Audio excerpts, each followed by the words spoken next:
জীবনে যাই করো না কেন, জীবনে যাই করো না কেন, নিজের প্রতিটা কাজের সাথে একটি করে নেক উদ্দেশ্য যুক্ত করে দিও। না, প্রশ্ন তুমি করতেই পারো যে এটার কি প্রয়োজনীয়তা আছে, কিন্তু বিশ্বাস করো, যখন আমরা আমাদের কাজের সাথে একটি করে নেক উদ্দেশ্য যুক্ত করতে শুরু করি, তখন স্বয়ং উপরওয়ালার তরফ থেকে সাহায্য আসতে শুরু করে। জীবনে যাই করো না কেন, সেই সমস্ত কাজের পিছনে একটা যেন নেক উদ্দেশ্য থাকে। বিশ্বাস করো, সফলতা পাওয়াটা অনেক সহজ। সফলতা পাওয়াটা অনেক সহজ তাদের জন্য যারা পরিশ্রম করতে ভালোবাসে, যারা অলসতাকে ঘৃণা করে। আর অলসতাকে আমরা কেন আমাদের জীবনে প্রশ্রয় দেব, যখন স্বয়ং উপরওয়ালাই অলস ব্যক্তিদেরকে পছন্দ করেন না?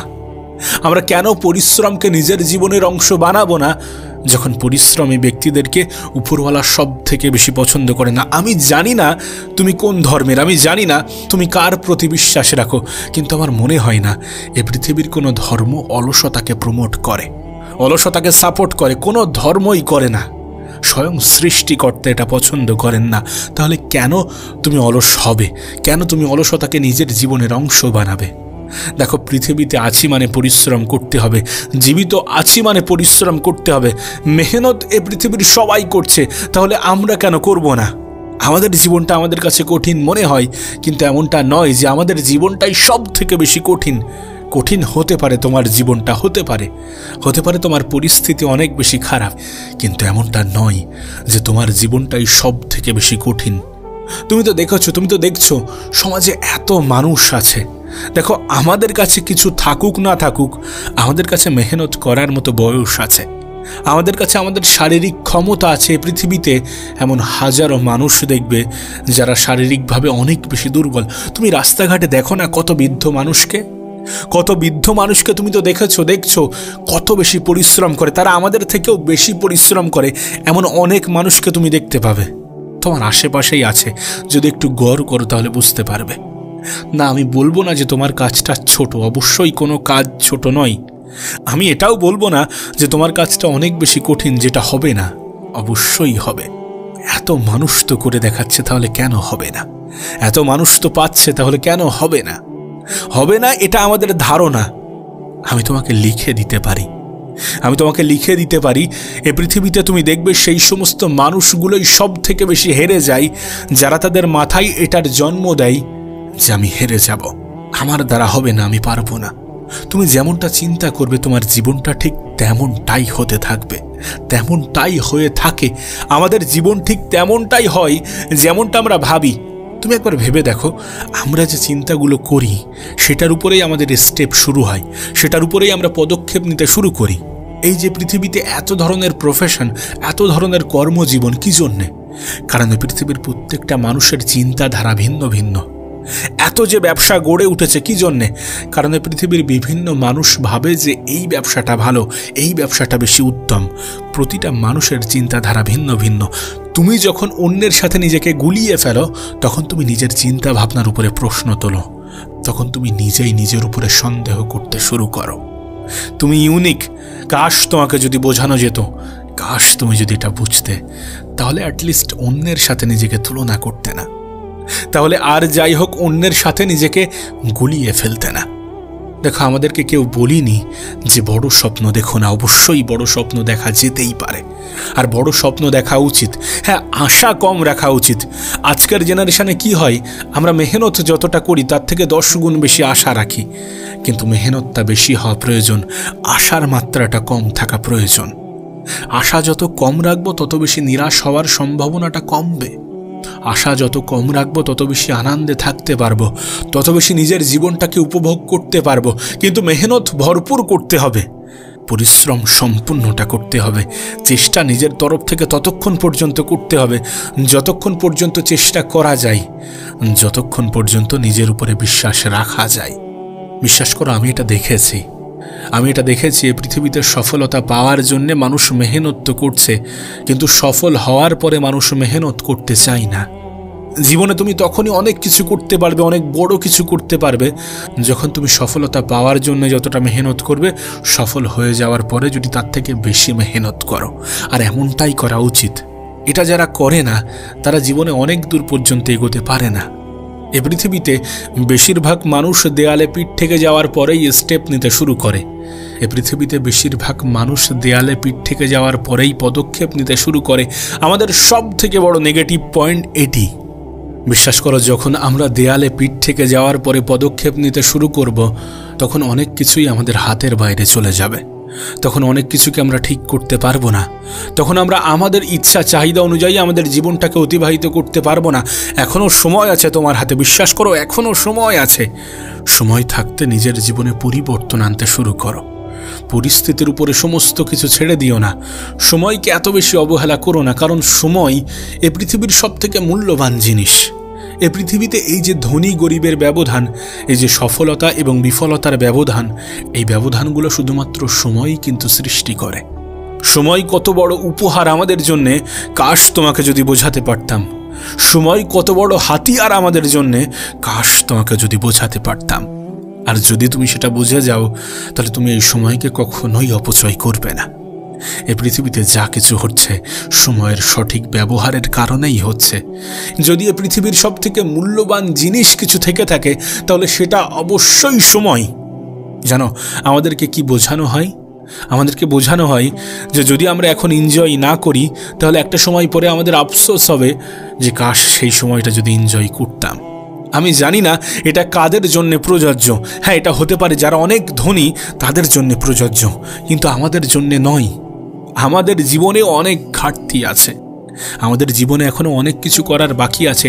নিজের স্বপ্ন পূরণ করার বাকি আছে, নিজের পরিবারের মুখে হাসি ফোটানোর বাকি আছে, নিজের বাবা মায়ের জন্য অনেক কিছু করার বাকি আছে, নিজের পরিবার, নিজের আপন মানুষগুলোর জন্য অনেক কিছু করার বাকি আছে। যারা তোমার শুভ আকাঙ্ক্ষী, তাদের জন্য তো অনেক কিছু করার বাকি আছে।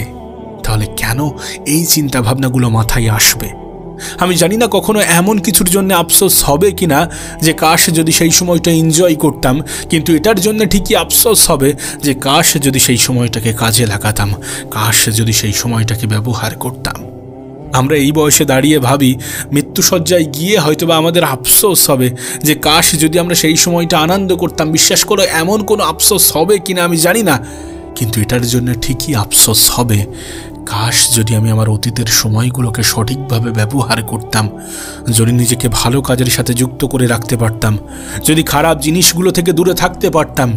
আসলে কি বলতো, আমাদের সাথে যতক্ষণ না পর্যন্ত খারাপ কিছু ঘটে আমাদের রিয়ালাইজেশন আসে না, আমাদের অনুভব হয় না। একজন মানুষ তার স্বাস্থ্যের প্রতি তখনই ধ্যান দেয় যখন সে স্বাস্থ্য হারিয়ে ফেলে, যখন সে কোনো রোগ ব্যাধির সাথে যুক্ত হয়, তখন সেটার মূল্য সে বোঝে। আমরা যে অক্সিজেনকে এত বেশি অবহেলার চোখে দেখি না, যখন সেই অক্সিজেন আমাদের কৃত্রিমভাবে নিতে হয়, বিশ্বাস করো সেটার যে কতটা মূল্য সেটা আমাদের অনুভব হয়। আমরা কখনো কিন্তু উপরওয়ালাকে বলি না যে তোমাকে লাখো কোটি শুক্রিয়া, তুমি আমাকে অ্যাভেলেবেল অক্সিজেন দিচ্ছ, কখনো বলি না, কখনো এই চিন্তা ভাবনা মাথায় আসে না, কারণ এটা আমরা ফ্রিতে পাচ্ছি, আমাদের কাছে অ্যাভেলেবেল। কিন্তু যখন সেটা কৃত্রিমভাবে নিতে হয়, তখন সেটার মূল্য বোঝা যায়। ঠিক তেমনই যখন মানুষের জীবনে সমস্ত কিছু নিয়ন্ত্রণের বাইরে চলে যায়, তখন মানুষের জীবনে অনুভব হয় যে না, এবার পরিবর্তনটা করতে হবে। কিন্তু পরিবর্তন করার জন্য তখন যে সময় থাকবে না, যদি দেয়ালে পিঠ থেকে যায়। কেন এটা বোঝার চেষ্টা করো না? এই পৃথিবীটা পরিশ্রমের জায়গা। এখানে মেহনত করতে হবে, এখানে পরিশ্রম করতে হবে, নিজের জন্য কিছু করতে হবে, নিজের পরিবারের জন্য করতে হবে, নিজের আশেপাশের মানুষগুলোর জন্য করতে হবে, কিছু অসহায় মানুষের পাশে দাঁড়ানোর চেষ্টা করতে হবে।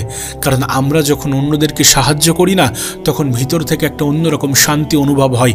আমরা মনে করি যে কোনো কিছু পাওয়ার মধ্যে আনন্দ আছে, কিন্তু বিশ্বাস করো, কোনো কিছু পাওয়ার মধ্যে যতটা আনন্দ আছে, তার থেকে হাজারো গুণ বেশি আনন্দ আছে কোনো কিছু দেওয়ার মধ্যে। যদি কোনো অসহায় মানুষের মুখে তুমি হাসি ফোটাতে পারো, তাহলে সেটা তোমার মনে একটা স্বস্তি দেবে, তাহলে সেটাও তোমার মনে একটা অন্যরকম খুশি দেবে। যতটা খুশি সেই অসহায় ব্যক্তি পাবে তোমার সাহায্য পাওয়ার পরে, তার থেকে হাজারো গুণ বেশি খুশি তুমি অনুভব করবে যদি তুমি পাশে দাঁড়াতে পারো। প্রতিটা কাজের সাথে একটি নেক উদ্দেশ্য যুক্ত করো। নিজের জন্য না হয় কিছু অসহায় মানুষের জন্য পরিশ্রম করো। বেঁচে থাকার জন্য কিন্তু অর্থেরও প্রয়োজনীয়তা আছে, অবশ্যই বেঁচে থাকার জন্য অর্থের প্রয়োজনীয়তা আছে। না, এটা খুব ভালো গুণ যদি অল্পতে খুশি থাকতে পারো। অবশ্যই অল্পতে খুশি থাকাটা অনেক ভালো একটা অভ্যাস, কিন্তু যদি সেই অর্থ দিয়ে কিছু অসহায় মানুষের পাশে দাঁড়ানো যায়, সেটাতে ক্ষতি কি আছে? কোনো ক্ষতি আছে কি? কোনো ক্ষতি নেই। চেষ্টা করা যেতেই পারে, পরিশ্রম তো করা যেতেই পারে, সময় ফুরানোর আগে সময়ের সঠিক ব্যবহার তো করা যেতেই পারে, যেন আফসোস না হয়, যেন ভবিষ্যতে গিয়ে আমাদের এই আফসোসটা না হয় যে কাশ যদি সময়ের সঠিক ব্যবহারটা করতাম, কাশ যদি নিজেই নিজের জীবনকে পরিবর্তন করতাম, কাশ যদি এই অনুভূতিটা একটু আগে হতো। অনুভব হয় দেয়ালে পিঠ থেকে যাওয়ার পরে। মানুষ পরিবর্তন ঠিকই হয়, এ পৃথিবীর প্রত্যেকটা মানুষই পরিবর্তন হয়, কেউ পরিস্থিতির চাপে আর কেউ নিজে থেকে। আর বিশ্বাস করো, যারা নিজে থেকে পরিবর্তন হয় তাদের জীবনটা অনেক বেশি সুন্দর হয়। তাই নিজে থেকে পরিবর্তন হতে শুরু করো। সময় থাকতে নিজেকে পরিবর্তন করার চেষ্টা করো। সময় থাকতে যদি নিজেকে পরিবর্তন করতে পারো, তোমার জীবনটা সুন্দর হতে বাধ্য। সময়ের সঠিক ব্যবহার যদি করতে পারো, তোমার জীবনটা সুন্দর হতে বাধ্য। একটু বোঝার চেষ্টা করো, সময় থাকতে একটু বোঝার চেষ্টা করো, কারণ সময় আমাদের জীবনের সব থেকে বড় সম্পদ, সব থেকে বড় উপহার। যদি তুমি তোমার জীবনের একটি অভ্যাস পরিবর্তন করতে পারো, হ্যাঁ, শুধুমাত্র একটি অভ্যাস পরিবর্তন করতে পারো, তাহলে তোমার জীবনটা সুন্দর হয়ে যাবে। জীবন নিয়ে সমস্ত অভাব অভিযোগগুলো দূর হয়ে যাবে, জীবন নিয়ে সমস্ত নেগেটিভ চিন্তাগুলো দূর হয়ে যাবে। তুমি যে নিজেকে ছোট ভাবো, নিজেকে ছোট মনে করো, এই ধরনের চিন্তা ভাবনা তোমার মাথায় আসবে না যদি তুমি তোমার জীবনের এই একটা অভ্যাসকে পরিবর্তন করতে পারো। জানতে ইচ্ছা করছে না সেই অভ্যাসটা কি? সেই অভ্যাসটা হচ্ছে অন্যকে দেখে নিজেকে কষ্ট দেওয়া। নিজের বুকে হাত রেখে নিজেকে প্রশ্ন করো তো, জীবনে কখনো কি এমনটা করোনি? এমনটা কি করো না? তুমি কি অন্যের সাথে নিজেকে গুলিয়ে ফেলো না? নিজেকে প্রশ্ন করো, নিজের বুকে হাত রেখে প্রশ্ন করো। এই যে নিজের থেকে উঁচু স্থানে থাকা মানুষগুলোকে দেখে তুমি নিজেকে কষ্ট দাও, এটার জন্য দায়ী কে? অবশ্যই তুমি নিজে।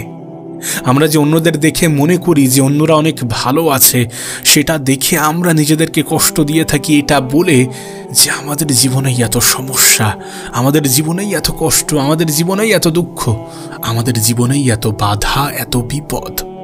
তোমার মনে হয় ফিল্টারের এই জেনারেশনে দাঁড়িয়ে কেউ তার নিজের জীবনের সঠিক তথ্যটা তোমাকে দেবে? সোশ্যাল মিডিয়ার এই জেনারেশনে যেখানে সমস্ত জায়গায় ফিল্টার অ্যাভেলেবেল, যেখানে সমস্ত জায়গায় এডিটিং অ্যাভেলেবেল, সেখানে দাঁড়িয়ে তোমার কি এটা মনে হয় যে মানুষ তাদের জীবনের জেনুইন জিনিসটা দেখাবে? যেখানে একজন মানুষ 10টা ছবি তোলার পরে যেটা সব থেকে সুন্দর ওঠে সেটাই স্ট্যাটাস দিয়ে থাকে, সেটাই পোস্ট করে থাকে, সেখানে মনে হয় মানুষ নিজেদেরকে খারাপভাবে রিপ্রেজেন্ট করবে? সেখানে মনে হয় মানুষ নিজের নেগেটিভ জিনিসগুলো দেখাবে? মনে হয় তাহলে কেন মানুষের দেখানো জিনিসগুলোকে দেখে তুমি নিজেই নিজেকে কষ্ট দাও, যেখানে তুমি এটা জানো যে এটার মধ্যে কত মিথ্যা লুকিয়ে আছে? এই জেনারেশনে দাঁড়িয়ে যদি তুমি বাইরে থেকে কাউকে দেখে এটা ভেবে নাও যে সেই মানুষটা ভালো আছে, তাহলে তোমাকে বলবো যে তুমি বোকার স্বর্গে বসবাস করছো। মানুষ ভালো আছে এটা দেখাতে চাই, ভালো থাকতে খুবই কম মানুষই চাই। বিশ্বাস করো, ভালো থাকতে ভীষণ কিছুর প্রয়োজন পড়ে না। আমি এটা বিশ্বাস করি, আমি এটা প্রায়ই বলি যে ভালো থাকতে অনেক কিছুর প্রয়োজন পড়ে না, কিন্তু ভালো আছি এটা মানুষকে দেখাতে গেলে অনেক কিছুর প্রয়োজন পড়ে। কাউকে দেখে এটা ভেবে নিও না সেই মানুষটা ভালো আছে। কাউকে ভালো থাকতে দেখে নিজেই নিজেকে কষ্ট দিও না। নিজের থেকে উঁচু স্থানে থাকা মানুষদের দিকে তাকিয়ে নিজেই নিজেকে কষ্ট দিও না। যাদেরকে দেখছো, যাদেরকে দেখে তুমি ভাবছো সেই মানুষগুলো ভালো আছে, আসলেই কি সেই মানুষগুলো ভালো আছে? বাস্তবেই কি সেই মানুষগুলো ভালো আছে? এই অভ্যাসগুলো ছেড়ে দাও, নিজেই নিজেকে কষ্ট দেওয়ার অভ্যাসটা পরিবর্তন করে নাও। শুরুতেই তোমাকে বলেছিলাম না যে তুমি যদি তোমার জীবনের একটা অভ্যাসকে পরিবর্তন করে নিতে পারো, তাহলে তোমার জীবন পরিবর্তন হয়ে যাবে, জীবনের সমস্ত অভিযোগ দূর হয়ে যাবে। জানো সেই অভ্যাসটা কি? যদি তুমি দেখো তাদের দিকে যারা তোমার থেকেও খারাপ পর্যায়ে আছে, যদি তুমি দেখো তাদের দিকে যারা বেঁচে থাকার জন্য লড়াই করছে, তাহলে তোমার জীবন নিয়ে যে সমস্ত অভিযোগগুলো আছে সেগুলো মিথ্যা বলে মনে হবে। বিশ্বাস করো, এমনও হতে পারে যে সেই অভিযোগগুলো করার জন্য তোমার নিজের উপরে লজ্জা হবে। এই পৃথিবীতে মানুষ কত ধরনের সমস্যার মধ্য দিয়ে জীবন কাটাচ্ছে, মানুষ কত ধরনের সমস্যার মধ্য দিয়ে নিজের জীবন অতিবাহিত করছে, সেটা ভাবলে তুমি অবাক হয়ে যাবে। জীবন যদি তোমার কাছে খুবই বিরক্তিকর মনে হয়, তাহলে ঘুরে এসো কোনো হসপিটাল থেকে, ঘুরে এসো কোনো বড় হসপিটালের ইমার্জেন্সির সামনে থেকে, দেখে এসো কোনো ক্রিটিক্যাল পেশেন্টকে। জীবনের বেশিরভাগ অভিযোগগুলো দূর হয়ে যাবে। যারা নিজের মৃত্যু কামনা করে, আমার মনে হয় তাদের খুব ভালো একটা শিক্ষার জায়গা হচ্ছে হসপিটাল। কারণ হসপিটালে গেলে তুমি দেখতে পাবে মানুষের বেঁচে থাকার লড়াইটা কত কঠিন। এই যে তুমি নিজের মৃত্যু কামনা করো, তুমি যখন হসপিটালে যাবে দেখবে মানুষ বেঁচে থাকার জন্য কত কঠিন লড়াই লড়ছে। তুমি যে কতটা স্বাধীন জীবন কাটাচ্ছ এটা তুমি নিজেও জানো না। এটা তুমি কখন উপলব্ধি করবে জানো? এটা তুমি তখনই উপলব্ধি করবে যখন তুমি কোনো কারাগার, তুমি কোনো জেলখানা থেকে ঘুরে আসবে। একজন মানুষের জীবনের স্বাধীনতা কতটা প্রয়োজনীয় সেটা তুমি তখনই বুঝতে পারবে যখন কোনো কারাগার, যখন কোনো জেলখানা থেকে ঘুরে আসবে। এই যে হসপিটাল, এই যে জেলখানা, এই যে কবরস্থান, এগুলো আমাদেরকে শেখায়, অনেক কিছু শেখায়। জীবনের সব থেকে গুরুত্বপূর্ণ পাঠটা শিখিয়ে দিয়ে যায়। আবারও বলছি, তাদের সাথে নিজেকে গুলিয়ে ফেলো না যারা দেখায় যে আমি ভালো আছি। এ পৃথিবীতে কেন জানি না মনে হয় আজ এটা একটা প্রতিযোগিতা হয়ে দাঁড়িয়েছে যে মানুষকে দেখাতে হবে আমি ভালো আছি, মানুষকে দেখাতে হবে আমি সুখে আছি, আমার জীবনটা সুন্দরভাবে কাটছে। ভালো আছি এটা দেখানো আর ভালো আছি এটা উপলব্ধি করার মধ্যে পার্থক্য আছে। প্রকৃত অর্থে যাদেরকে আমরা দেখি যে মানুষটা কত ভালো আছে, মানুষটা কত সুখে আছে, মানুষটা কত সুন্দর জীবন কাটাচ্ছে, হতে পারে তার জীবনের সমস্যাটা তোমার জীবনের সমস্যার থেকে অনেক বেশি বড়। কারোর হাসিটা খুব সুন্দর তার মানে এমনটা নয় যে সেই হাসির মধ্যে কোনো দুঃখ লুকিয়ে নেই। প্রতিটা মানুষ নিজের জীবনের সাথে লড়াই করছে, প্রতিটা মানুষের লড়াইটা ভিন্ন ভিন্ন। অন্যদের সাথে তুলনা করছো ঠিক আছে, কিন্তু কাদের সাথে তুলনা করছো? যারা ভালো আছে এটা দেখাচ্ছে তাদের সাথে। তোমাকে তুলনা করতে বারণ করা হচ্ছে না। তুলনা করো তাদের সাথে, তোমার আশেপাশে যারা অসহায়ভাবে দিন কাটাচ্ছে, যারা অসহায়ভাবে জীবন কাটাচ্ছে। আবারও বলছি, সোশ্যাল মিডিয়ার এই জেনারেশনে, ফিল্টারের এই জেনারেশনে অন্যদের সাথে নিজেকে তুলনা করে নিজেকে কষ্ট দিও না। এটা অনুভব করো যে তুমি ভালো আছো, আর নিঃসন্দেহে তুমি ভালো আছো। যেটাকে তুমি অনুভব করতে চাও না, যেটাকে তুমি বুঝতে চাও না, যেটাকে তুমি মানতে চাও না। কোনো মানুষ নিজের কঠিন সময়ে যদি এটা ভাবে যে আমার জীবনটা এর থেকেও কঠিন হতে পারত, কোনো মানুষ তার খারাপ সময়ে যদি এটা ভাবে যে আমার সাথে এর থেকেও খারাপ কিছু ঘটতে পারত, তখন সেই মানুষটার সেই চিন্তা ভাবনা তাকে কতটা মানসিক শান্তি দেয়, কাশ তোমাকে যদি বোঝাতে পারতাম। আর এমনটা নয় যে এটা শুধুমাত্র একটি সান্ত্বনা বাক্য, এটা বাস্তব, এটা সত্য। তোমার সাথে যদি সত্যি কিছু খারাপ ঘটে থাকে, এমনটা তো নয় যে এর থেকেও খারাপ কিছু ঘটতে পারত না, অবশ্যই ঘটতে পারত। প্রত্যেকটা মানুষের এটা মনে রাখা উচিত যে কোনো মানুষের জীবনে খারাপ সময়ও আসতে পারে, আবার ভালো সময়ও আসতে পারে। কিন্তু সময় যেমনই হোক সেটা পরিবর্তন হওয়ার ক্ষমতা রাখে। আর যখন তুমি এটা নিশ্চিত যে তোমার খারাপ সময়টা পরিবর্তন হয়ে যাবে একটা নির্দিষ্ট সময় পরে, তখন তুমি কেন এত বেশি টেনশন করবে, এত বেশি মন খারাপ করবে, এত বেশি হতাশ হবে? যখন তুমি জানো যে জীবনের যে কোনো মুহূর্ত, যে কোনো পরিস্থিতি যখন তখন পরিবর্তন হয়ে যেতে পারে। একজন মানুষের জীবন কি যখন তখন পরিবর্তন হতে পারে না? অবশ্যই পারে। একটা ছোট্ট অ্যাক্সিডেন্ট, একটা সামান্য ইনসিডেন্ট একজন মানুষের জীবনে কতটা প্রভাব ফেলতে পারে, কাশ তোমাকে যদি বোঝাতে পারতাম। জীবন নিয়ে এত বেশি দুশ্চিন্তা করো না, এত বেশি ভেবো না, এত বেশি মন খারাপ করো না, এত বেশি নিজেকে কষ্ট দিও না। যেটা হবে দেখা যাবে, আর যেটা হবে সেটা নিঃসন্দেহে তোমার ভালোর জন্যে হবে। হয়তোবা আজ তোমার কাছে খারাপ মনে হচ্ছে, কিন্তু এমন ধারণার পরিবর্তন হতে কতক্ষণ? যখন বাস্তবতা তোমার সামনে উঠে আসবে, তখন তোমার অনেক খারাপ জিনিস তোমার কাছে ভালো মনে হতে শুরু করবে। আমার জীবনে এমনও কিছু ঘটনা ঘটেছে যেগুলোর জন্য আমি উপরওয়ালাকে অভিযুক্ত করতাম, আমি উপরওয়ালাকে দোষারোপ করতাম। কিন্তু আজ সেই সমস্ত ঘটনার জন্য নিজের উপরে লজ্জা হয়। বিশ্বাস করো, নিজের উপরে লজ্জা হয়।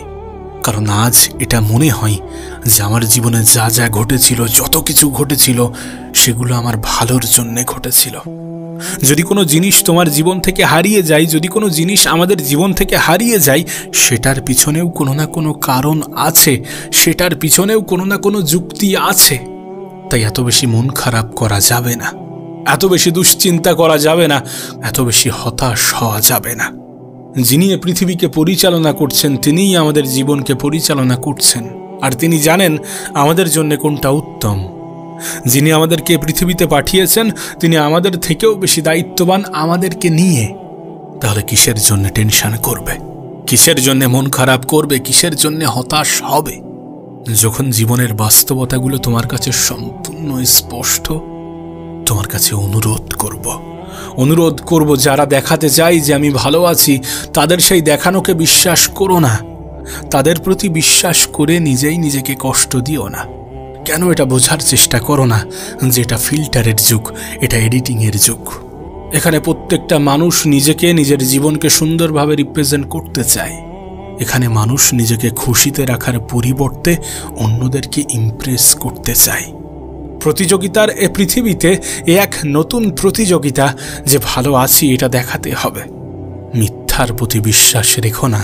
আজকের জেনারেশনে দাঁড়িয়ে সমস্ত কিছু অন্ধের মতো বিশ্বাস করে নিও না। এ অভ্যাস পরিবর্তন করে ফেলো। যারা তোমার থেকে ভালো পর্যায়ে আছে তাদের সাথে নয়, বরং যারা তোমার থেকে খারাপ পর্যায়ে আছে তাদের সাথে তুলনা করো। বিশ্বাস করো, জীবন নিয়ে সমস্ত অভিযোগ দূর হয়ে যাবে। উপরওয়ালাকে যে অভিযোগ করার অভ্যাস সেটা পরিবর্তন হয়ে যাবে।